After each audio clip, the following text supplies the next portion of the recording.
And welcome to a new edition of Urban Sentinel Live. Tonight is Tuesday night. I'm your host, Reggie Kearney, and I'm here to, we're just going to chop it up for a little while, looking at current events and maybe some future events. I got with me tonight my producer, Mark, and hopefully Richard will come on later. But right now, we're just going to go and get started ourselves. Been out a couple of weeks, but I'm back. So Back, you dealing with some health stuff. I know other people have been dealing with health stuff as well. I was actually at the Eno, which is our big festival that's over there at the Eno State Park. So I was out there in the heat on Friday and Saturday, and it was definitely some hot weather out there. And then we had some rain come through, and there might be some more rain coming through. But the big news in the current affairs is that apparently the big beautiful bill is what he calls it has been passed, and they're saying that a lot of people are going to be impacted in terms of their benefits, whether that's stuff around elderly care or whether that's stuff around groceries or whether that's a number of other things. But he doesn't care. But I was watching, I think I was looking at something, and they broke down state by state what would happen and everything based on what state you lived in, how much you would be impacted. And yeah, everybody was getting impacted. North Carolina had tens of thousands of people, might even been hundreds of thousands of people right were going to be impacted. I think it was like probably close to 1 million or something in California and some of the bigger states like Texas and New York. But he wanted it passed, and he got it passed. The big beautiful bill. I call it big ugly bill. Hey, look, while I'm thinking about it, when you get a chance, go in and change the header date to July the 8th. I would do that. I can do that as we're talking. By the way, Rich is here. I don't see him on camera, but he is in the background and all along those lines. So we can always do that editing thing, and we can change it to July the 8th. Yeah, because YouTube is showing July the 8th, but the header is showing June the 24th. Right. We can change that and everything. But the Eno River did y'all in the last couple of days, man. Yeah, it was nice though. Like I said, it was some good hot weather, but it was a fun time had by all. It was definitely interesting seeing people in their river best because even though it's hot, people, and it was both sisters and some of the other ethnic groups as well. They were in there getting their bathing suits on. But I did see something that was unusual, and I was talking about that on some of the other shows because they have vendors. It was one year that they actually had the Democrats and the Republicans vending and kind of like going at each other and everything like that because they have different organizations. I think that one of them Asian martial arts and meditation groups was there one year, and they didn't see them that I can recall this year, but the snake people were there, and they were showing the snakes and the turtles and things along those lines. So a lot of the things that are regularly there, including some great music, including the African American Dance Ensemble. But a new venue that was there that kind of threw people off because, even the young folks were going like, what is in swell or in swell? But there was actually a booth there that was trying to get people to understand that we will all leave this planet at some point or another. So it was a crematorium that was there vending, and they were actually prominent to one of the main stages. And they weren't there the full time on day one, but they were there, I think, pretty much the whole time on day two and everything like that. But you see young people going, and you're going like, hopefully y'all are gonna be here a lot longer than y'all think y'all are gonna be here, and y'all gonna need those services. But with some of the crazy things going on in the world, there ain't no telling. They might be planning a future of despair and all along those lines. But people are doing more. They say that casket barrels are way down. They say the cremation is going sky high. Wow. Because it's cheaper, man. You can get a cremation for $2,000-$3,000 versus going for casket for anywhere from 10,000 on up. Right. And everything. So I mean, I don't know, man. Undertakers have, because of markups on caskets, they have made a killing over the years. And they matter face it, it's their reality. It's their reality. I got a cousin down in Greenville, North Carolina. Shoot, he clocking about five funerals a week, man. Wow. And then they had something else that I never heard of because this company was talking about something called aquation. So I guess it would be basically burying you in the ocean or burying you in the sea or something like that. I do know that there have been people that have wanted to be buried at oceanfront or even have their ashes thrown in the ocean. But it sounded to me like this was actually, you were actually in the ocean. It's called aquation. So it was similar to cremation, which we know is by fire, but I guess this is a way that you can be buried underneath the water. Hey man, float your boat, go for it. Look, we don't know what happens after you die, so you don't know if you're gonna know anything about it anyway. You know, that was interesting. I went yesterday and I overheard a young couple, it was a young white couple that were talking, and they were actually having that conversation because part of what they were saying was this notion of what happens as you go on and everything. So they were trying to figure out whether you are actually going into the heaven gates or whether you come back in that whole notion of reincarnation. Because I got the impression, I only heard part of their conversation, that I think the young lady believed in the notion that she might have been here before and maybe she had to learn a lesson and come back to correct whatever she did not learn the first time around and everything like that. But I did hear them having that conversation in one of the local pizza joints and everything like that. But it was fascinating that they were going in that particular direction. Like you said, you don't know and everything, because I actually had an interesting theory, and maybe Richard's got a similar theory and everything like that. But if there are 8 million souls in the world and everything like that, and all along those lines, but does that mean that, because you know there was a time that there were only 4 million souls, or let's say 3 million or 2 million souls, because population is steadily increased through time and everything. Does that mean, if you believe in reincarnation, that there are newer souls and then there are souls that come back in a second time? So there's like two classes of souls. There are the newer souls and there's the souls that have been repeat customers because they might have been here before, things like that. Because if just the logic of it would make sense, if you're increasing your population and there's a limited amount of people, then you've got to have other people. So like I said, that's just my mathematical thoughts. I don't know if you got any philosophical thoughts on that, or we can bring in Richard. Maybe he's got some thoughts on that as well. I tell you, I ain't got a whole lot of thoughts on this, man. I got here one way or the other. I don't know if I've been here before or not. Don't seem like it, so I don't know. Oh, boy. And you might not want to, and you know, there might be people that are regretting that they are here. I know one of the things we talked about, and I know we brought it up on this show before, is there are a lot of young people, Richard, that are frustrated by the way of the world and all like that. And some of them are refusing to have young people. They're refusing to have babies. They might still be doing the acts that can lead to the babies, but they're trying to stop from having the children because they don't know that they want the children to be in the world that we are currently in and everything, whether that's with climate change, whether that's with pollution, whether that's with Trump in office, whether that's with continual wars and famine. You got famine in Sudan, you got wars in Ukraine and Russia, you got wars in Israel and everything like that. So I know that I don't have any kids of my own, but I do have my 2 nephews, and I don't think that my brother is rushing for them to have kids of their own. Now, if they have kids of their own, we'll deal with it at that particular time, but I don't think he's rushing for them to have kids because of what they are facing in the world. So what's your thought about this, Richard? Are you finding that some of your young compatriots in Jacksonville are going like, nah, I ain't trying to have no children? I don't think it's a conscious decision to not have children. I think the not having children is a side effect of something else that they are doing. They're not forming relationships. They're not getting outside of their community.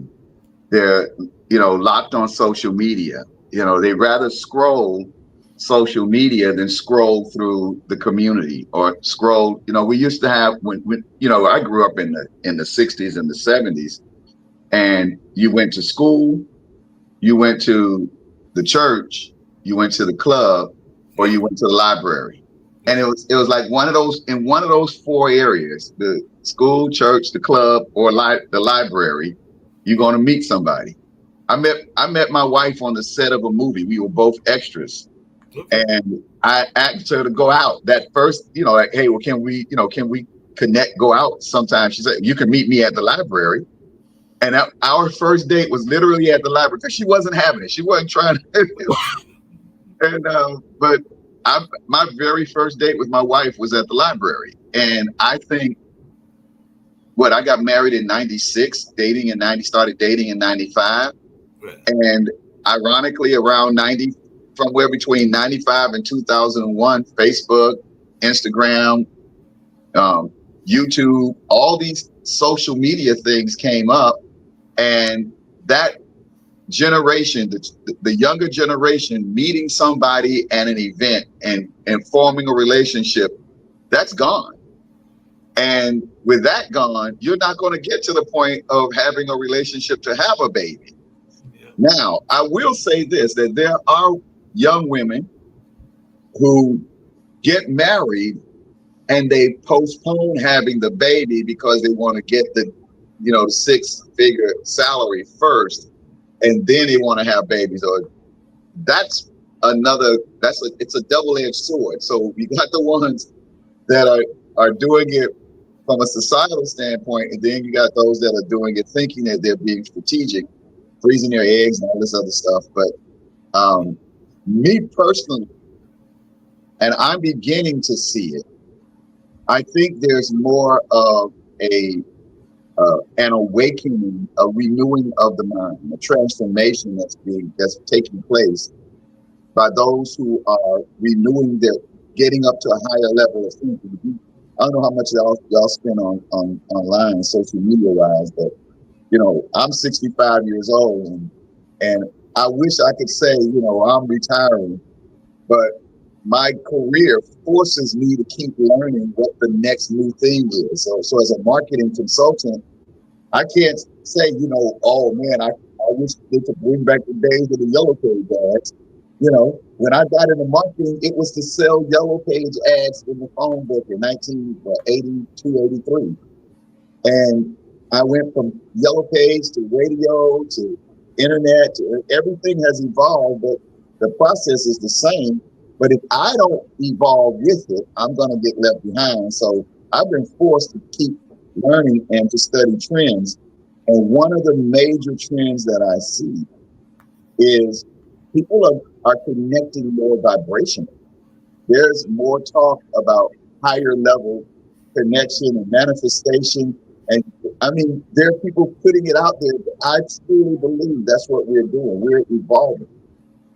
But speaking of that evolving and everything like that, just quickly, because you mentioned the selling of the yellow pages, and I remember I think when I was in college at Marquette in the 80s, doing like some encyclopedia selling. I think I even tried one time the whole vacuum cleaner thing and all along those lines. But some of these things that there's this whole notion there's nothing really new under the sun and everything like that. So while Facebook is social media and everything, social media has been out there for a while. I literally remember, and I'm sure that Reggie remembers it as well. I know you do as also the 1-800 numbers or the 1-900 numbers. That would be the number. That would be the social numbers where you would be able to get a date or along those lines. And there was all kinds of those kind of systems and the telephone lines that were the hotlines and everything. So that's just a more archaic version of what Facebook is now and everything like that. Exactly. And so what happens is, Madam Cleo, call me now, right? Mm-hmm. Or the one that everybody remembers this commercial, brother at the end say, "No, my brother, you got to get your own," because he had an album or sometime, some album he had and his friend wanted to borrow. He ended the commercial with, "No, my brother, you got to get your own." Well, we got Amazon streaming music and Spotify, but it's still music that's being listened to that somebody produced, and it's just a different way to deliver it. If you go back 2,000 years, maybe even 5,000 years, I think the Greeks invented the marketplace 3,500 years ago.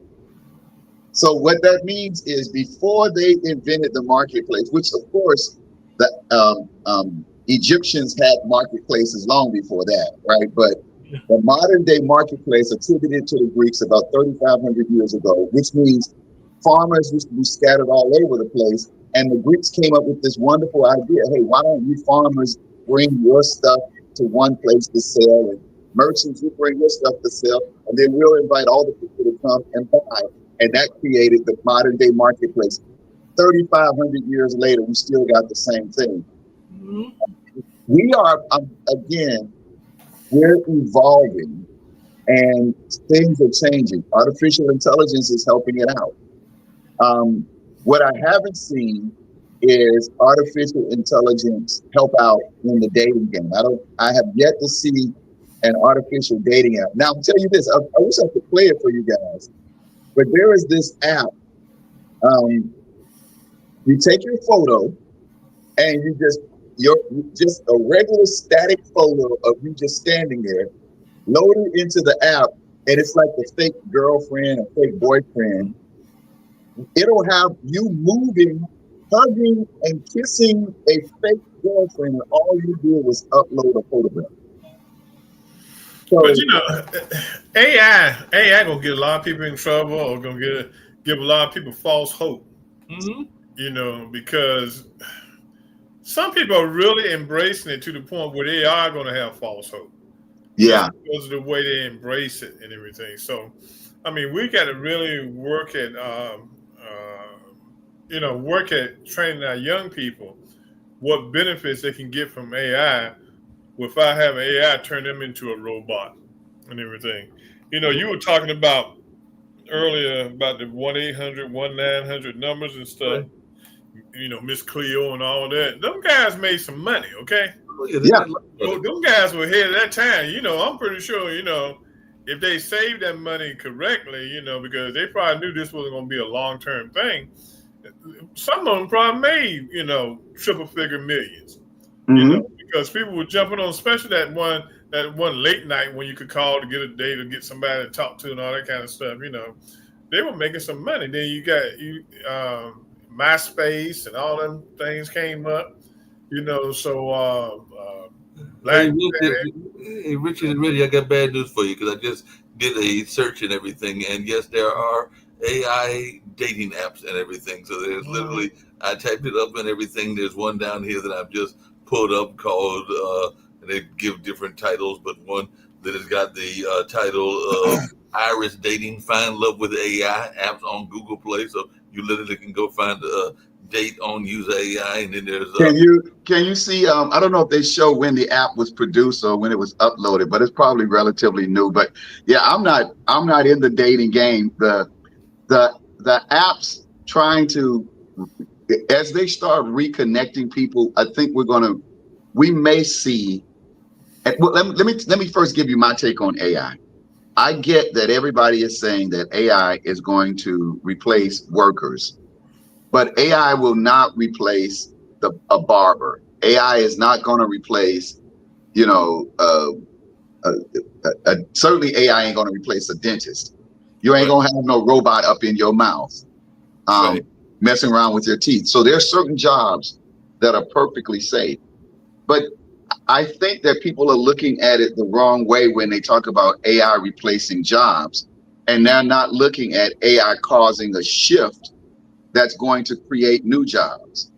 Everybody, Henry Ford was AI, and he introduced his car and he lowered it.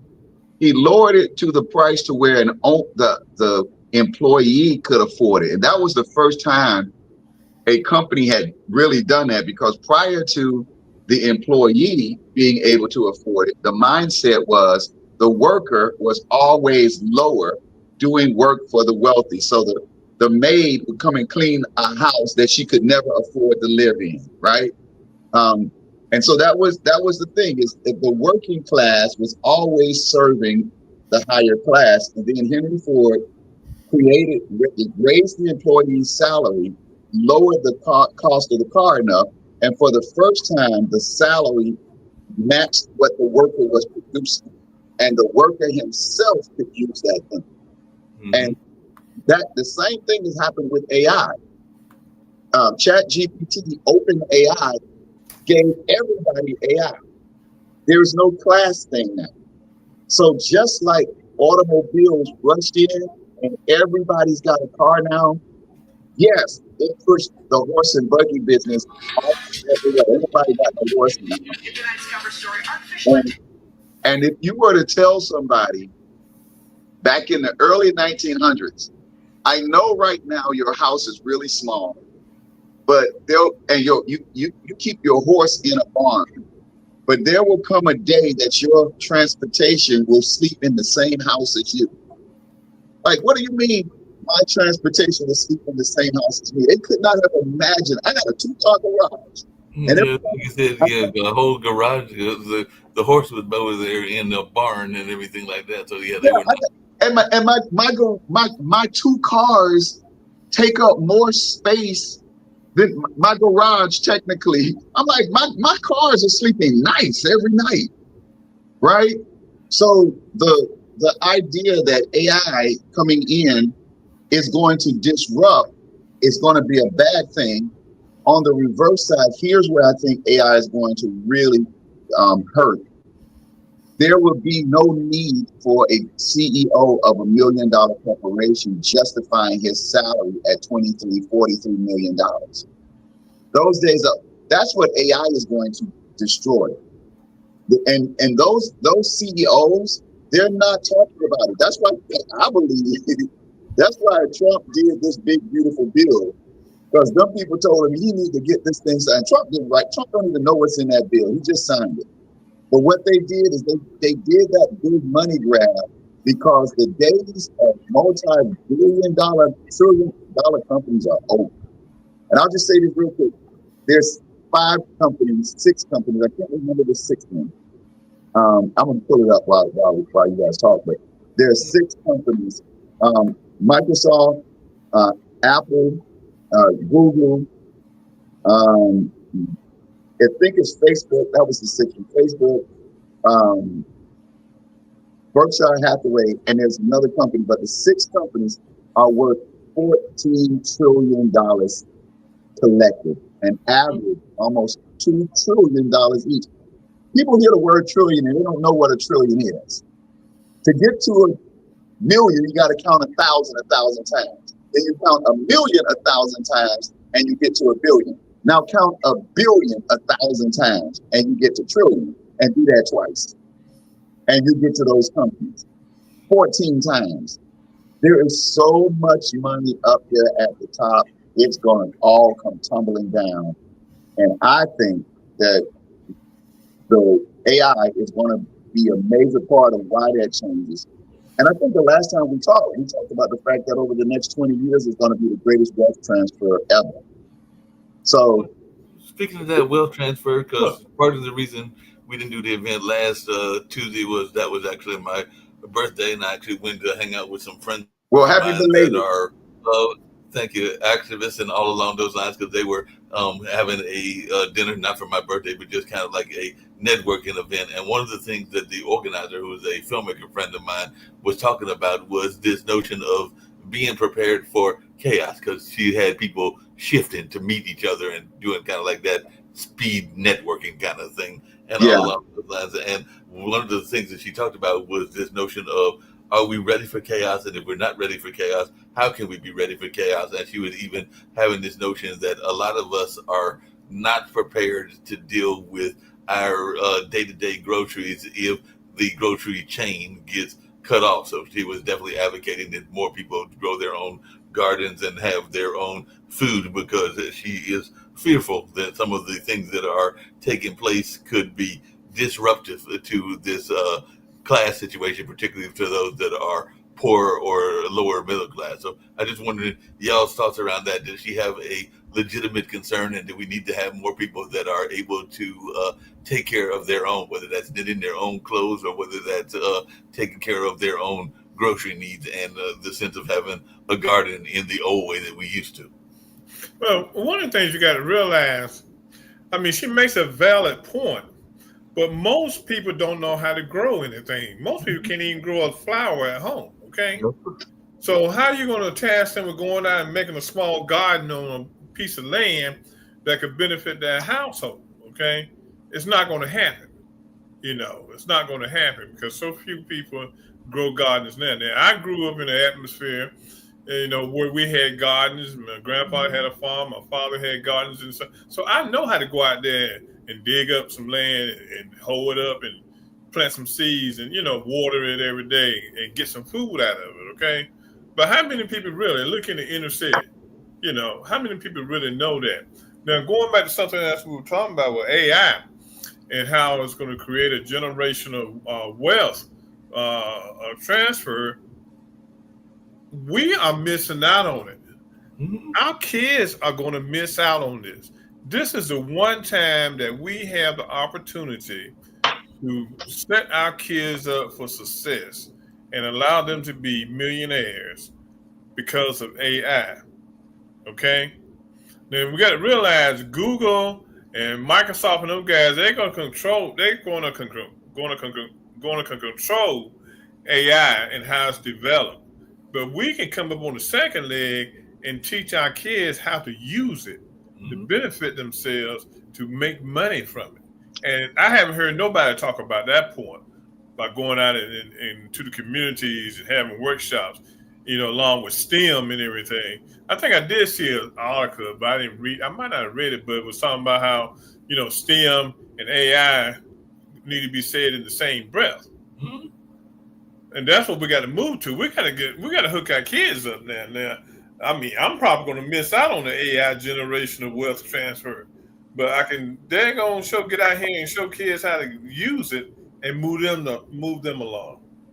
Well, when I say we have to evolve, and this is going to be a tough transition. We have been indoctrinated in the fact that everything that you do must make a profit, that you got to make money doing it. And if you're not making money doing it, it's not worth doing. And because everybody feels that way, the one or two or three people who think differently, they get crushed or taken advantage of. And I'm one of those. I believe, and I don't think it's socialism or anything else like that. There is no reason on God's earth for any one human being to be worth $200 billion. None. We could have devised, in fact, we did have systems that were in place to make certain that never happened. The taxes above $1 million or whatever it was back in, right up until Reagan's era, it was like 65 to 95%. And even when the taxes were 65, 95%, you still had Rockefellers and Carnegies and the robber barons who were making all the money, and taxes were crazy, but they were still wealthy. And that's because that money just kept looping back around to them, and they had control. They controlled the railroads, they controlled the oil, they controlled the electricity. So they were monopolized, and monopolizing made them rich in spite of the fact that the taxes were. So what the federal government did was lower the taxes and allow the monopoly to be even bigger. Now we got these big corporations, and nobody is thinking about the common good. But we're going to be forced to think that way. So no, I don't think that the answer to chaos is going to be going on in Continental Garden. I remember clearly right around the pandemic, you would go to the grocery store and the shelves were empty. Or at the very least, the boxes were sitting in the middle of the aisle and there were no employees there because the employees were out sick. There was nobody to put it up on the shelf. And I told my wife, I said, we got about 3 weeks worth of food in the pipeline. That if the system was to break down totally, every store shelf would be empty in less than 3 weeks. And that then is the chaos. When everybody started fighting because they ain't got nothing, and the only thing we know to do is fight. The evolution is going to happen, and I'm doing it right now. It's going to happen when we start building community. Is it possible for me to put in a chat a link? But we have a school community.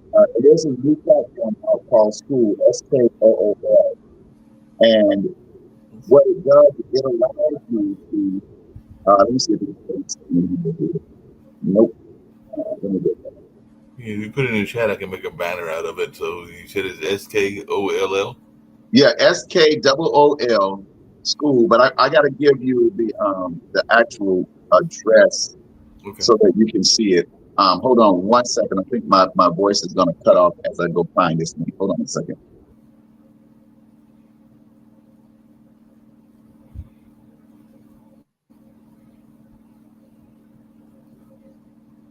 Did his voice cut off? I can't tell. I can't tell if he's frozen or what. I think he's frozen. He may be frozen because I know he was. Yeah, I know. Can you guys hear me? Yeah. Yeah. I need to jump over and find that link. You guys can talk. I'll go find it. I'll be right back. Okay. All right. But like I said, you know, we really got to look at how do we make our young people, how we help our young people take advantage of AI. Right. You know, and I think that's the biggest step we're missing, you know, is doing that. And let them get some of this money. I mean, white kids shouldn't have all the fun. No, that's true. They got to have some spread the joy and spread some of the love. So they don't have just all the fun to themselves. Yeah, I mean, you find there are more people now becoming entrepreneurs than ever.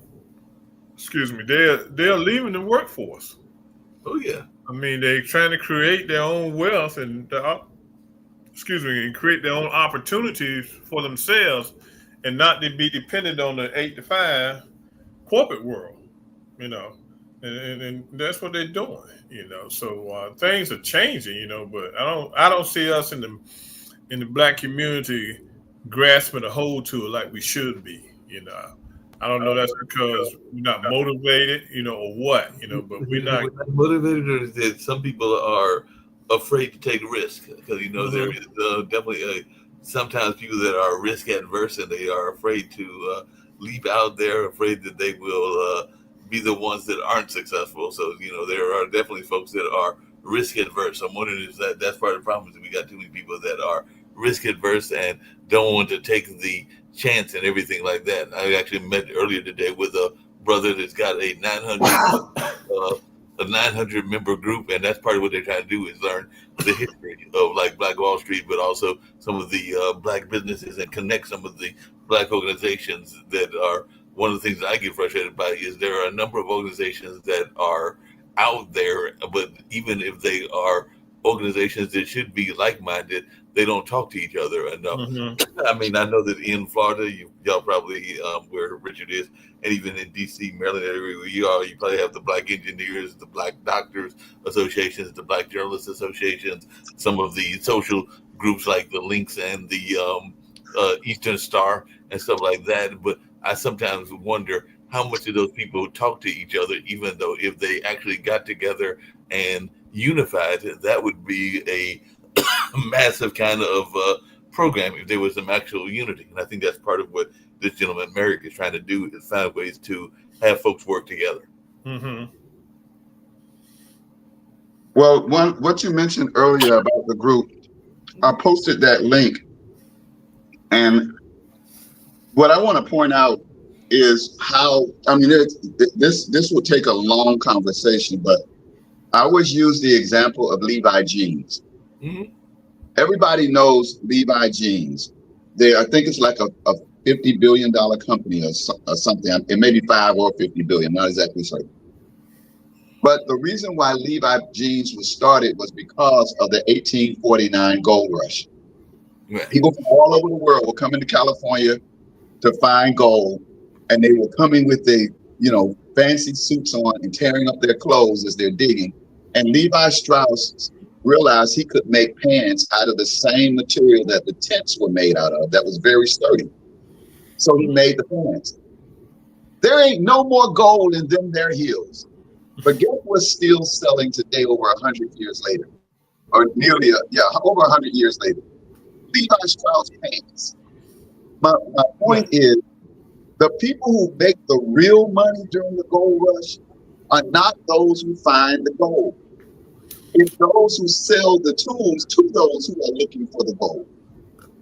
And so we don't make that shift. We're not tool makers. Black people are not. We can create a nice song. We can create a nice line dance. Everybody's where the fans at all over the country. But where's a tool that we can create? And we've done it. We got the creativity. There are plenty of black people that have some amazing patents. But when you look at black folk today, we're not creators, we're consumers. And that's the evolution that I'm talking about. We are going to evolve to become creators.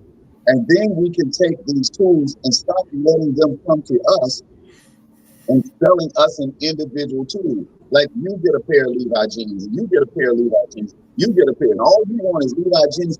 No, we need to get one tool that everybody can use, and that's why I put that community. I think that the school community app is powerful because it lets individual coaches set up their own community. I'm using it different. So I created a school community to bring other coaches. Now, here I am, where I could use this thing to build up my 6-7-figure income just like every other coach that's out there. But what am I thinking?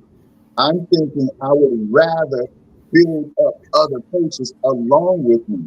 Okay, I don't become worth $200 billion and everybody's broke, and I may not make more than $50 million. I'm happy if I can clear $500,000 a year. I'm good. I don't need more than that. I don't need to be trying to elect a president that's going to lower my taxes to help me make more than $500,000 a year. I am good to make $500,000. Now, imagine if we got 1 million brothers out there who just make $500,000, but we all working together and we're pushing that wealth down to somebody else and bringing them up. So I'll give you my example is I'm creating this community. I've created it. It costs $49 a month to join. You bring in one person, you get 40% of that. So you got 3 people into the group and you're making $58 and it only costs you $49. I tell my clients, how many times do you want to spend $49 to get $58? And you better tell me every time you get a chance, as many times as you can, because now you understand what's called a profit margin is. If you can make $2, $3, $4 by spending $50, and spend it as fast as you can so you can make that profit as fast as you can. I'd love to connect with that brother that you talked about with 900 people in this group. He's got good people, and I definitely can put you in touch with him and everything, like I said, because he's here in North Carolina, and I think he's in the state capital of Raleigh and everything like that. So, like I said, just had about an hour and a half meeting with him, just learning teaching him about the history of Black Wall Street and everything. But I do have a question for you, Richard. Part of what happens is that, and maybe Reggie's got some thoughts around this as well, is that too often we don't even acknowledge the greatness that we've had, because you mentioned the market that was in Egypt and everything like that. And one of the quotes that I believe it was W.E.B. Du Bois, I think it was Booker T. Washington, I think it was W.E.B. Du Bois had, that is at the Hatat Center and everything. But he talked about the fact that there was a time that we lived mattresses and everything like that. We didn't have to go to Serta. We were building our own mattresses. And because even to Reggie's point about gardening, how many people do you know that could actually create their own mattress in this modern day time and not have to go to like Serta or that guy that's a Trump supporter and everything to create their mattress and all along those lines, because we don't know how to create those things. And even some of the because I remember when I was in high school in the late 70s and everything, there were people that were learning auto mechanics and there were people that were learning brick masonry and things like that. And I don't know how popular those fields are now, but I do know that those people make a decent amount of money. And there was even a black brick mason back in the, I think, early 1900s, Mr. Fitzgerald, that did the bricks both at the Hayti, but he also did a lot of the bricks at Duke University campus and everything. He created his own style of bricks. It was called a Fitzgerald brick and everything like that. But we have those folks that are getting that recognition, and our young people even acknowledging some of these greats that came before them and everything like that. Yeah, it's within us. Mm-hmm. Again, it's going to take a cultural shift first. Then it's going to cultural, meaning the thing that's shaping within you. I mean, culture is a small group of people. Mm-hmm. Then you get culture to create community, and then community goes to colonies, and colonies is a large group of people, like a colony of ants. But the colonization is to take a large group of people and bring them in. That's what Europeans were doing. There, 3 or 4 white boys can show up with guns and bullets and germs and take over, 10,000 people. There's one of the islands.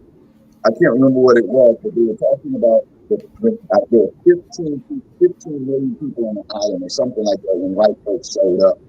And within a couple of years, they're down to 500,000 because they killed them all off.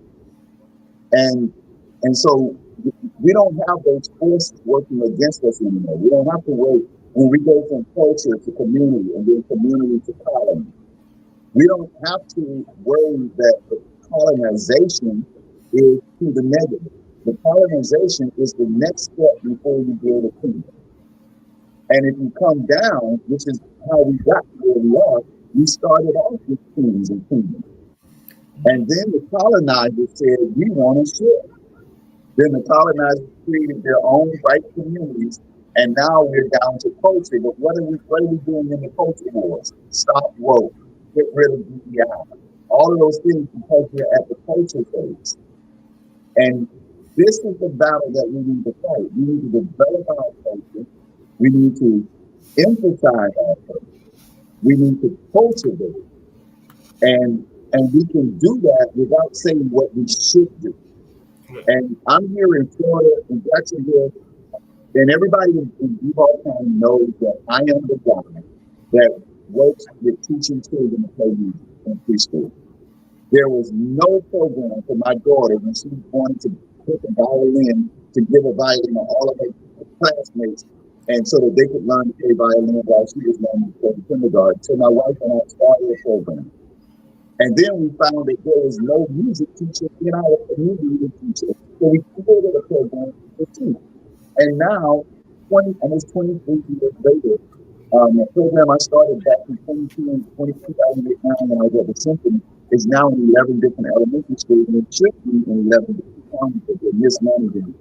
But my point is I did not wait for somebody to come and say what we should be doing. I did it. And there needs to be, it doesn't have to be a lot of us doing that. But what does need to happen is when you do see that brother that's out there and he's powerful enough to pull together 900 people, give him enough help to pull together 1,800. Jump up there with him and give him more. But no, what do we do? We go, well, how can I get me on? How can I get my own group of men? I don't need it. If you got it, I don't need it. It's only if you give me access to it. If you give me access to your group, if you can have access to capital, you don't need capital. Well, and that's a good point you made. So first of all, you got to have a leader, someone who's going to lead this initiative. But the second thing you brought up is capital. Yeah. We need to figure out a way to develop our pools of capital. I mean, and that's another area we're lacking in. Well, because we can't go to the banks. It's hard to go to the banks, even with a good credit score, even if you have a good product, because a lot of times these white boys don't want to loan you the money. Okay, then that's just the bottom line of it. They want to stop you right dead in your tracks, and not do it. So then we got to develop ways to we got to figure out a mechanism to develop capital. Guys, listen. Everything you all are talking is what I've been working on. Right. I'm sitting in I got an office set up in my bedroom, so a little workstation here. So that's what I've been working on these last 3 weeks. I own the trademark. Sentinel Mobile is my tech company. But the trademark, if you were to go and research Richard Cuff, just pull up trademark Richard Cuff Cultural Capital Marketplace, and you'll see that I own the trademark for Sentinel Mobile Cultural Capital Marketplace. I was working in 2012, President Obama passed the Jobs Act, and this is where we need to focus.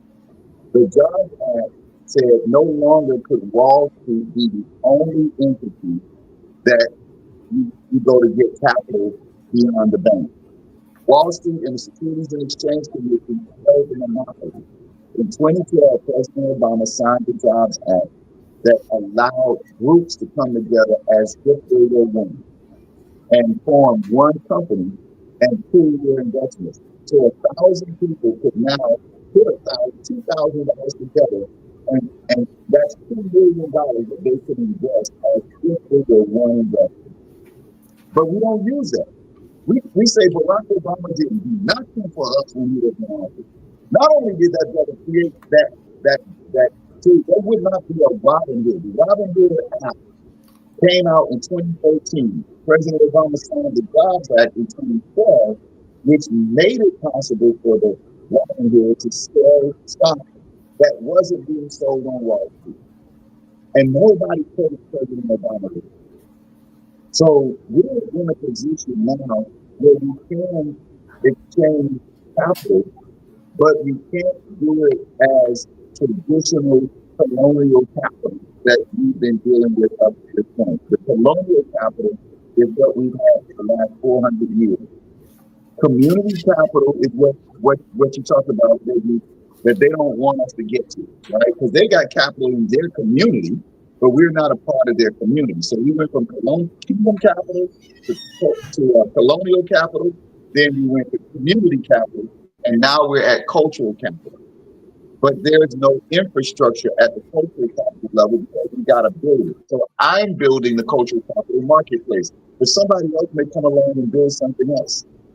And then I need people like you, Mark, and other people who say, okay, I don't have 5 million, but I got 5,000. And I get 1,000 people to come in and now you guys are invested in an app, a marketplace to get off the ground, and then we invest in other marketplaces. So we can definitely talk. I'm about getting the work for 2 reasons. Number one, I've been working on this for a long time. And number two, I ain't got that much longer on earth. I can see the stop sign is up ahead, and I'm gonna have to get off this train soon. But I think that we're in a perfect position to begin to do the things that you guys are talking about on this podcast on a regular basis. But what we got to do now is the work needs to happen when this thing signs off. That's when we got to get to work. You know, why should Amazon have all the fun? Absolutely. Now, you know what? Good that you mentioned that, because I'm sorry, you just sparked something else. I know we're heading up on an hour here. But are you guys familiar with what Web3 is all about? Yeah, I know some people that are involved in Web3, some people that are like tied into the metaverse and stuff like that. So I got some friends that are in that space. Okay, so let me break it down. For those of you who remember AOL and the dial up, that crazy sound that it made, and you got mail, and that was Web1 was read only. But that was huge because what that did was it got rid of the yellow pages and it got rid of the map. Before that, we used to have to go to the yellow pages, find the address, and then go buy a map and map out the route to get to that place, or call them for directions and hope you don't get lost along the way. Then the internet came out, and suddenly a business could put their address and their hours and everything on there, and then they had this thing called MapQuest that would map out the route for you. That was Web1 because all you could do was read it. Web2 comes along, and it was read and write. But Jeff Bezos saw Web2 being developed, and he said the statistics were people were coming into Web2 at like 2,300% increase every year, and they projected that there would be at least a 2,300% every year for the next 10 years. That's how many people would be getting onto the internet. And he's like, oh my God, I gotta do something. And Amazon was a non-profit organization for 20 years, but it has dominated for the last 30 years. So now Web3 is read, write, and own. Because in Web2, when I go on to Amazon and read, Amazon owns all that data. Facebook owns the data. And that's why you can go to Amazon and search for shoes and go to Facebook, and there's all these ads for shoes on Facebook, which you just search, because they're selling your data back and forth. In Web3, You own the data. So that means everybody will have a digital wallet. And that digital wallet is what allows you to do tokens and all the things that you were talking about other people are doing. But you can sell tokens, you can sell Bitcoin, you can do, I'm having a contract dispute right now, that you can do smart contracts. All of those things go back and forth on Web3, and nobody owns the data. So it's primarily blockchain, AI, and crypto finance, but it's all owned by you. And the company that comes out at this particular moment will dominate the world 10, 15 years from now, because Amazon is Web2, and it's not going to survive in Web3 the same way AOL didn't survive Web2. So AOL is Web1, it didn't survive 2. Amazon is Web2, and it won't survive 3. They're trying to, but they are way too big. They have to reconfigure everything in order to be Web2. So new companies are coming out, and the playing field is level for the first time. It's level. We can't blame it on racism. We can't blame it on anything. If they ain't gonna ride up there, I ain't your grandpa's Negro. You ain't gonna come riding up from here. You're gonna burn this thing down. Richard, you say the playing field is level, but the last time I checked, there are major players that are in that crypto space that are using it at their own advantage. Because one of the major players is that Orange Man, because he has his own cryptocurrency and all along those lines. So, what do you say to the folks that are seeing the Orange Man exploiting the crypto space as well? Because Start your own crypto. Why has the Black church not started a cryptocurrency?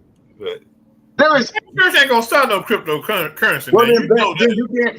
Listen, the playing field is level, but if your lazy behind is sitting on the sidelines, you can't blame Donald Trump because he got out there and started his own currency, and you can't blame Donald Trump because he knows the people that he's talking to are stupid. He looked them straight in the face and said, "I love poorly educated. I love you," and he's just ripping them off. Every time he gets a chance to sell something, he's going to do it. But that's just the way it is. Why don't you get out there? I'm not saying I'm going to get out there and rip people off, but what I'm saying is it's the same process that Donald Trump went to start, and that's called a meme coin, meaning it's a joke. It's a joke. It's not real. It's not backed by anything. The technology was just supposed to be a coin that a few friends could use between each other for a joke. But Trump started it because he knew that his crazy behind people would get behind it, not understanding what it is, which is why only maybe 8 or 12, maybe as many as 8. It's either 80. I don't think it's even 80. It may be 20, somewhere in there, but a very few people made money on that coin. The rest are losing money. But the media is not covering it because they're going to cover Trump's behind the same way they erased the Epstein files because his name was on it. Yeah, they definitely erased those files and everything. Yeah. I think his son did make a bunch of money.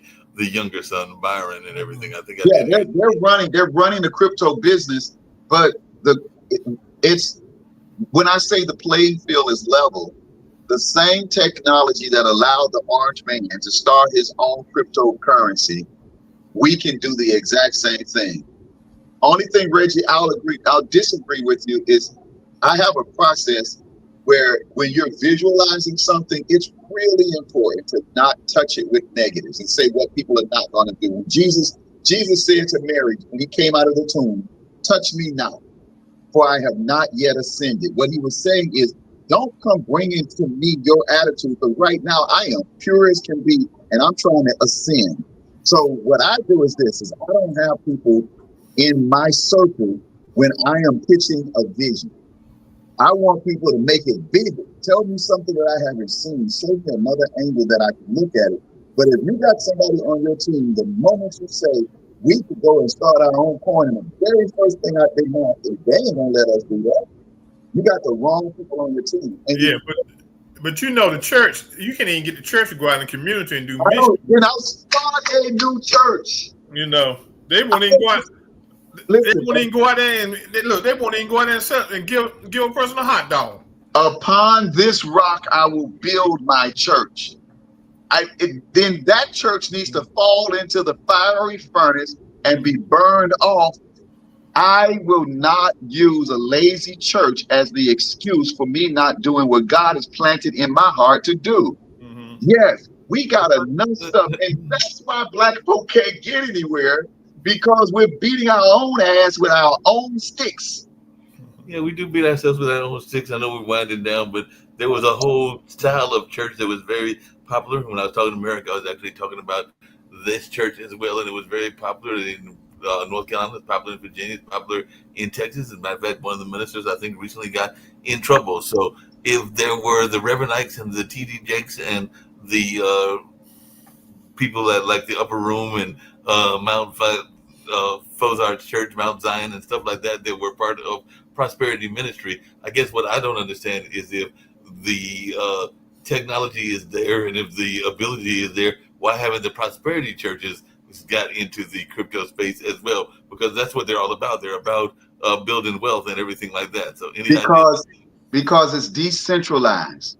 See, that's what people don't understand is the crypto space doesn't require trust. It doesn't require an overlord. It doesn't require a central office. It doesn't require somebody to pass the plate. You put it in the plate and then they got to go take it in the back room and count it. If you were to introduce crypto into the church, it would destroy the office and jobs, and because that money is transferred direct and you can see where it goes. And it's an open ledger. So that means in order for me to put money into your wallet, you got to open your wallet and let me see what's in it. For that reason, the church ain't trying to do nothing crypto because they got to open up their wallet too. Okay, look, before we close, I got this one thing here. There's a young black lady, I think she's in Atlanta, I know she's in the South, who has started a gasoline delivery service. Okay. You can buy a subscription from her, and she would deliver your gas for your cars directly to your house. Okay. She makes her money off of the subscription. And she's got a small markup in the gas, and what she's trying to do is stay competitive with the service stations, the brick and mortar service stations. Right. Okay, but a lot of people are hooking up to her because we get lazy, and so it's easy to just have somebody bring the gas by the house, and fill your car up for you. And I thought it was a very unique idea, but the thing is, she's got to figure out a way to patent that idea, because if she don't, the distributors of gasoline, they're going to come up with the same idea. They're going to go out and buy them a bunch of trucks and start doing the same thing. Really? But I thought it was a very, very unique idea in what she's doing. Well, but here's going to be her saving grace: community. They're going to go and start it, but her community is going to be committed. And this is, again, back to what I said at the beginning of this conversation. We're evolving as human beings.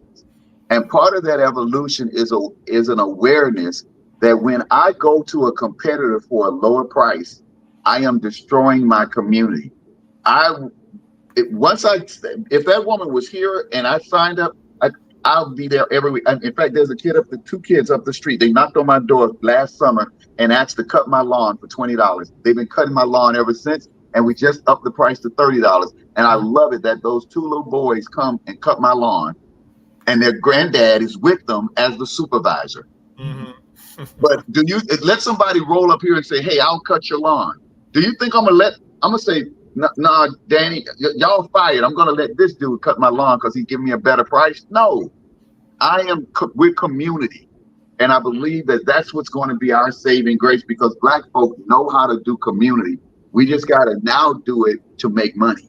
Yeah. So that was a brilliant. I looked at that and said, "Why couldn't I come with an idea?" The truck. She's had the truck outfitted and everything with tanks for all three blends and everything. And hey,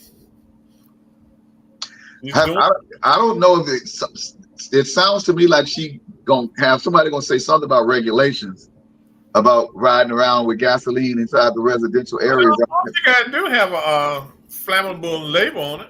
Okay, well if she's done if she's done whatever needs to be done, I'm all for that. I would love that. if you can create a subscription to buy razors on a monthly basis, certainly you can buy gasoline. No, there are people doing innovative things. I know here in Durham, there's a group of folks. I think there might even be a sister that's involved with them and everything. But they are literally knowing that people are homeless and are in despair. So I know one that is you mentioned the dentist earlier. There's a mobile dental unit, but there's also a mobile laundromat, and they literally will roll up and help those people get their clothes washed, even if they are part of the unhoused or the homeless population, and that's been going on now, I think, for about a year, maybe 2 years. And look, a bunch of brothers up here, they got mobile barbershops now. Yeah, they got those here down here too. Yeah. Yeah, they done got these big old vans and souped them out, and they come to you. Yep. And you might pay a little bit more money for it, but gosh, I mean, hey. There was even a brother that I think I mentioned on one of our past shows. He had a mobile gaming room, and I think it was like one of those big, not like a bus, but like a SUV type thing that he retrofitted, and it basically he rolled into a neighborhood, and they can literally sit there on almost like a couch-like environment and play the video games in this outfit that he has retrofitted. Mm-hmm. Yeah, that's I believe. Innovation. We opened the Miriam Arcuff Innovation Center here, named after my wife, for that very purpose. We want to help people who have innovative ideas to get them off the ground. And that link that I gave you, Mark, to the school community, the PS Factor school community, is going to take take it to the next level. And the app is called School, SKOOL.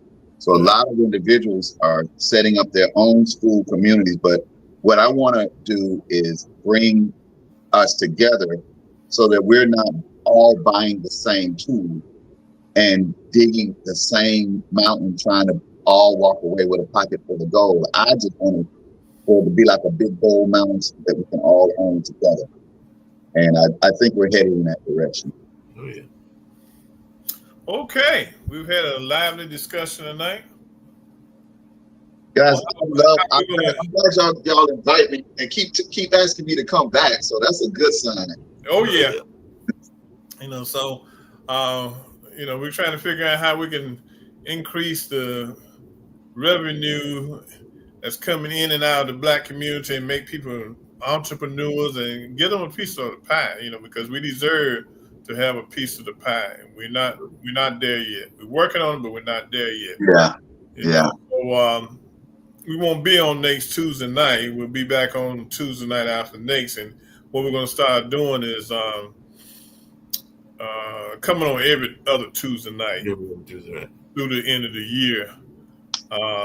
Mainly because, I've got some medical treatments I got to take. And I don't know how I'm feeling each Tuesday after I finish taking them, Right. It's just part of the life's process that I got to go through, But, so I decided to do that, but we're going to keep this thing rolling. The next edition of the Urban Sentinel magazine will be out in August, the August-September edition.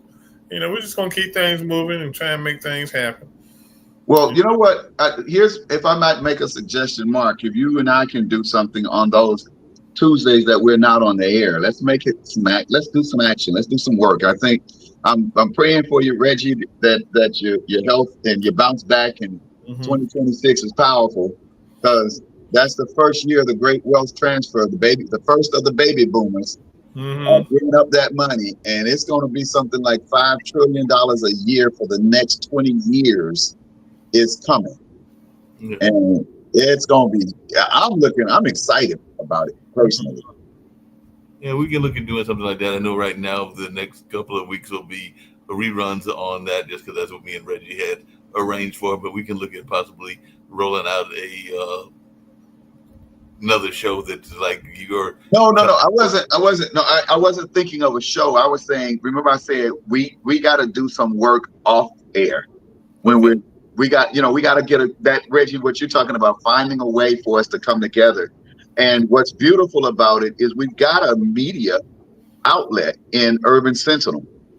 And I just started my company earlier this year. Well, last year I started it, but I just started bringing on partners and investors but I started Richard Cuff Multimedia, RCM Network, and the goal is to start, doing our own news, not from the standpoint of a news network to compete with the news. It would be more like when you see these like mini documentaries, right? Just in-depth stories of people in our community.